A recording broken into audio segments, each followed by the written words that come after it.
والصلاة والسلام على من لا نبي بعده أما بعد فأعوذ بالله من الشيطان الرجيم بسم الله الرحمن الرحيم لقد كان لكم في رسول الله أسوة حسنة صدق الله العظيم. وہ دانائے سبل ختم الرسل مولا کل جس نے غبار راہ کو بخشا فروغ وادی سینا. نگاہ عشق و مستی میں وہی اول وہی آخر وہی قرآن وہی فرقان وہی یاسین وہی طٰہٰ. صدر ذی وقار، سامعین محترم اور ساتھ ہی میرے اسکول کے طلباء و طالبات، السلام علیکم ورحمۃ اللہ وبرکاتہ. آج کے اس خوبصورت بزم میں میری تقریر کا عنوان ہے حضور صلی اللہ علیہ وسلم کی سیرت قرآن کے آئینے میں. تو آئیے اس شعر کے ساتھ تقریر کا آغاز کرتے ہیں. میرا منہ اور سرکار مدینہ کی ثنا خوانی، مجھے معلوم ہے اپنے سخن کی تنگ دامانی.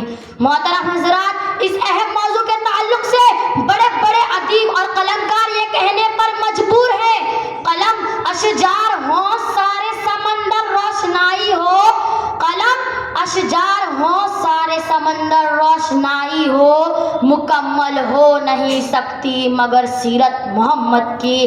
محترم حضرات، اللہ پاک نے حضرت محمد مصطفیٰ صلی اللہ علیہ وسلم کو تمام محاسن اور خوبیوں کا ایسا حسین اور خوبصورت گلدستہ بنایا تھا جس میں حضرت آدم علیہ السلام کی صورت تھی، حضرت شیش علیہ السلام کی معرفت تھی، حضرت نوح علیہ السلام کی شجاعت تھی، حضرت ابراہیم علیہ السلام کے اخلاق تھے، حضرت اسماعیل علیہ السلام کی زبان تھی، حضرت اسحاق والی رضا، صالح والی فصاحت تھی، لوط والی حکمت، یعقوب والی بشارت تھی، موسیٰ والا جلال، ایوب والا صبر تھا، یونس والی اطاعت، یوشع والا جہاد تھا، داؤد والی خوشحالی، دانیال والی محبت تھی، الیاس والا وقار، یوسف والا عیسیٰ والا وقار، یحییٰ والی عصمت اور عیسیٰ والا وقار تھا، عیسیٰ اور یوسف والا حسن اور عیسیٰ والا زہد تھا علیہم الصلاۃ والسلام.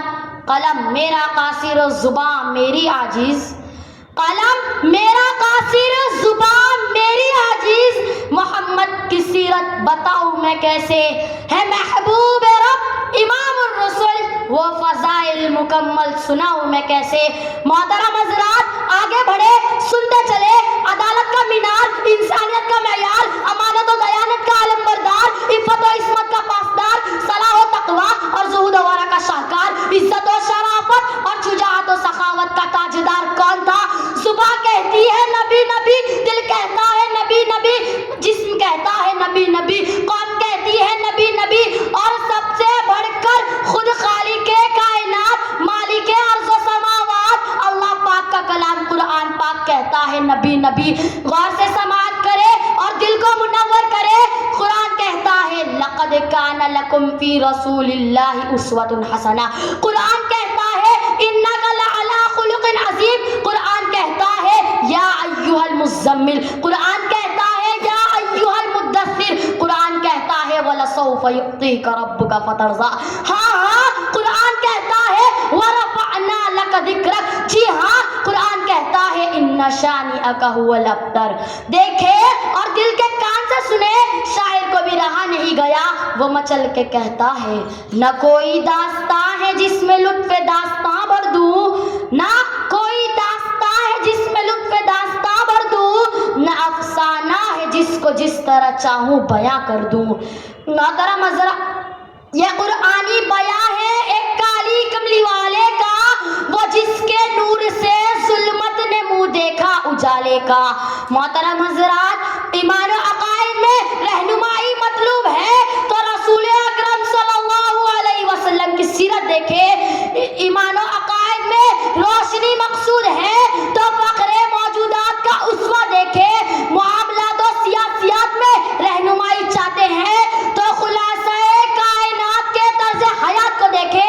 گھر کی زندگی، باہر کی زندگی، خلوت کی حالت، جلوت کی حالت، غربت و افلاس کا عالم، خوشحالی اور خوش عیشی کا عالم، ہر حال، ہر ادا، ہر کردار، ہر سیرت اور ہر پہلو کو قرآن پاک نے واضح اور صاف کر دیا اور قیامت تک کے لیے اعلان کر دیا لقد کان لکم فی رسول اللہ اسوۃ حسنہ، اور اسی پر بس نہیں بلکہ دوسری جگہ اس طرح اعلان کیا قل ان کنتم تحبون اللہ فاتبعونی یحببکم اللہ، اے نبی آپ کہہ دیجئے کہ اگر تم اللہ سے محبت کرتے ہو تو میری اتباع کرو، اللہ تم سے محبت کرے گا۔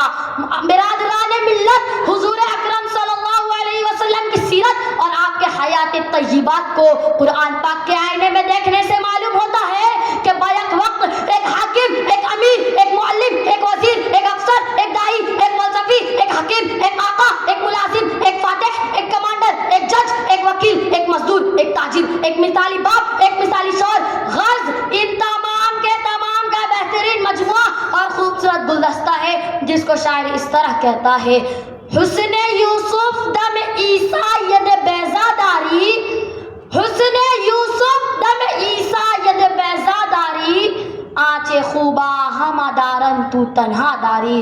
محترم حضرات، آپ کے اخلاق کریمانہ قرآنی تعلیمات کا مظہر ادب اور کامل نمونہ تھے۔ قرآن پاک میں جو کچھ ہے وہ آپ کے زندگی میں موجود تھا، گویا کہ قرآن پاک آپ کے حیات مبارکہ کی شکل میں مجسم ہو چکا تھا۔ یہی وجہ ہے کہ امت مسلمہ کی ماں حضرت عائشہ رضی اللہ عنہا فرماتی ہیں کان خلقہ القرآن، آپ کے اخلاق قرآن پاک تھے، اور خود سرکار دو جہاں حضرت محمد مصطفیٰ صلی اللہ علیہ وسلم فرماتے ہیں بعثت لأتمم حسن الاخلاق، میں اس لیے بھیجا گیا ہوں تاکہ حسن اخلاق کی تکمیل کروں۔ محترم حضرات، کیسے بتاؤں، کیا بتاؤں، وقت کی تنگی دامن گیر ہے، بس اس شعر پر میں اپنی بات ختم کرتا ہوں۔